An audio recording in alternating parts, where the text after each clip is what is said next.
istilah kayak insecure, kayak apa ya, kayak mental illness, mental health, terus anxiety gitu. Itu mulai ramai diperbincangkan. Harus hati-hati kita mengatakan ini autis, ini ADHD, ini apa ya. Itu perlu hati-hati betul. Khawatirnya nanti keliru. Karena kalau sudah salah itu dampaknya sangat besar.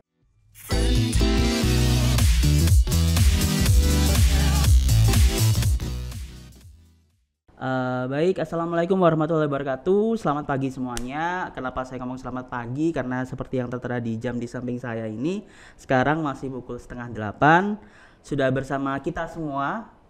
Kali ini seorang ilmuwan psikologi, bisa dibilang Bapak Dr. Mudhar SPSI MSI. Seperti tertera di layar teman-teman semua, di samping kiri saya. Beliau adalah Kepala Program Studi Bimbingan dan Konseling Universitas PGRI di Bona, Surabaya.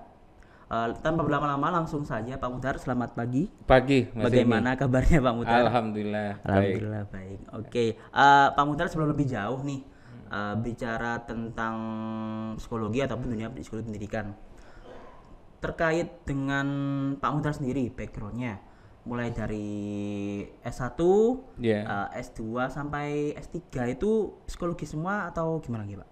Ya, S1 psikologi. Saya lebih sebenarnya, walaupun tidak ada penjurusan sebenarnya, walaupun dulu masih bingung ada penjurusan atau enggak, tapi faktanya memang tidak ada penjurusan. Cuman dibilang konsentrasi juga enggak gitu. Cuman memang banyak, saya menggaji lebih banyak kepada psikologi industri dan organisasi. S2-nya juga demikian.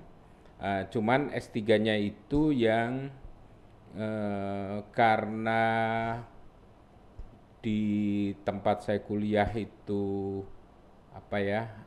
lingkungan pendidikan, jadi psikologinya memang psikologi pendidikan. Hanya saja nyerempet juga ke dunia industri karena berbicara tentang minat karir.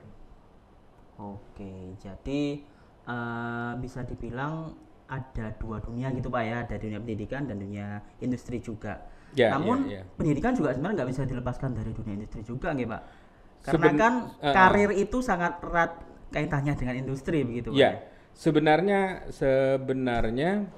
kita tidak bisa memilah-milah atau memisah-misahkan ini psikologi industri, ini psikologi psikologi perkembangan, psikologi pendidikan, psikologi klinis dan lain sebagainya. Walaupun mungkin di dalam prakteknya memang ada teman-teman yang lebih cenderung lebih suka atau lebih merasa percaya diri kalau pada bidang-bidang psikologi tertentu gitu. Tapi itu tidak bisa lepas, berbicara pendidikan tidak bisa lepas daripada perkembangan sosial dan lain sebagainya. Atau di dunia industri juga tidak lepas dari dunia pendidikan. Oke, ya benar juga yang katakan oleh Pak Mudhar gitu. Karena kan emang ada beberapa orang yang emang fokus di beberapa titik tertentu. Tapi ada yang orang yang ini komprehensif gitu, nggak bisa dipilah satu persatu. Gitu. Oke, bicara tentang dunia psikologi Bapak, apalagi kaitannya dengan pendidikan gitu. Dewasa ini, akhir-akhir ini gitu, dunia kesehatan mental yang erat kaitannya dengan psikologi itu cukup ramai dibahas di media sosial. Apalagi oleh para milenial, soal para Gen Z. Kayak mental illness, mental health, terus anxiety gitu. Itu mulai ramai diperbincangkan. Nah, tapi di lain sisi makin aware-nya orang dengan mental health atau dunia psikologi itu juga bisa dibilang kayak dua mata pedang gitu Pak ya. Nggak bisa dipungkiri ada beberapa hal yang negatif juga muncul ke permukaan selain positifnya. Kaitannya juga dengan pelanggaran kode etik gitu kan. Seperti yang kita ketahui, istilah-istilah itu juga dibarengi dengan munculnya orang-orang yang dalam tanda kutip sok tahu gitu Pak ya.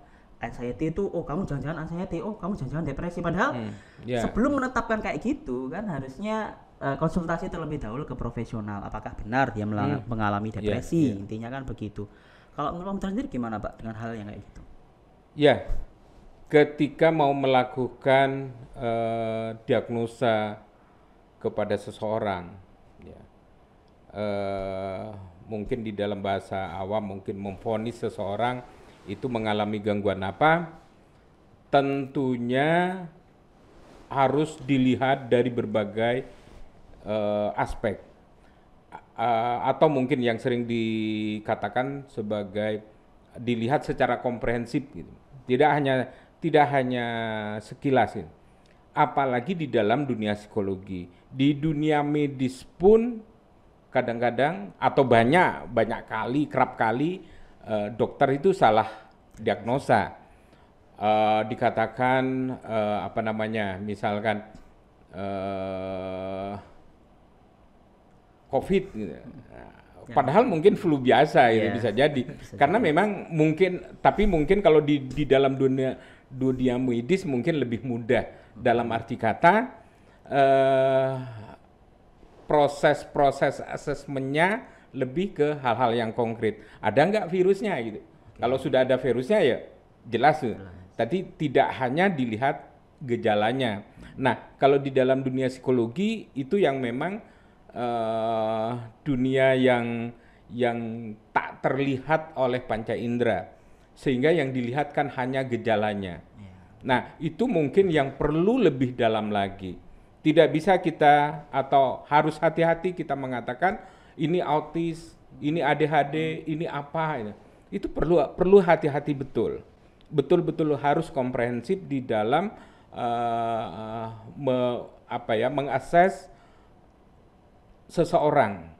Khawatirnya nanti keliru. Karena kalau sudah salah itu dampaknya sangat besar. Mungkin kalau di dunia medis ya salah diagnosa mungkin besok bisa ketahuan dan bisa diubah itu secara singkat gitu, lebih cepat gitu. Tapi kalau di dalam dunia psikologi kan tidak semudah itu. Ketika orang itu divonis atau anak itu divonis misalkan autis gitu, itu dampak kepada anak, dampak kepada orang tua, keluarga itu sangat besar pengaruhnya. Nah, disitulah mungkin harus berhati-hati.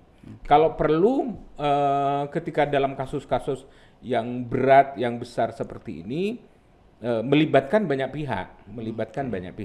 Jangan hanya seorang diri terus memutuskan bahwa ini mengalami gangguan apa gitu.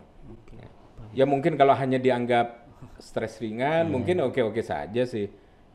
Atau ada kecemasan, nggak ada masalah gitu. Mungkin dampaknya relatif kecil. Tapi ketika divonis hal-hal yang berat itu kan kasihan kepada keluarganya itu. Iya sih Pak. Ya itu teman-teman sekalian, pentingnya pengetahuan tentang psikologi. Memang sekarang informasi sudah bisa didapatkan dengan mudah banget kan, betul nggak Pak? Di Google, di jurnal-jurnal bahkan juga udah bisa dibaca dengan mudah gitu. Namun seperti yang dikatakan oleh Pak Mudar tadi, tidak semua itu bisa ditetapkan dengan mudah, apalagi kaitannya dengan kasus-kasus yang berat. Betul. Karena kan kaitannya dengan psikologi itu kalau dokter tuh luka gini kasih obat udah gitu, mungkin 1 minggu maksimal itu udah selesai. Tapi kalau katanya dengan mungkin psikologi 3 hari nggak sembuh ini. Loh kenapa? Bisa dilihat lagi. Betul, gitu. ada asesmen lagi Pak dokter Pak. Obatnya lebih bisa diganti. Obatnya diganti. Nah, kalau psikologi itu kalau psikologi yang nggak bisa seperti itu gitu. Susah sekali.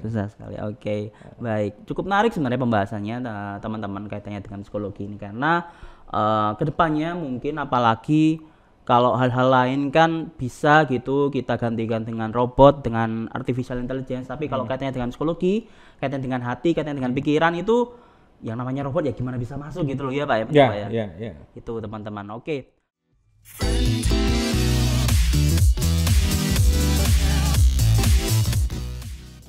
Di dalam penelitian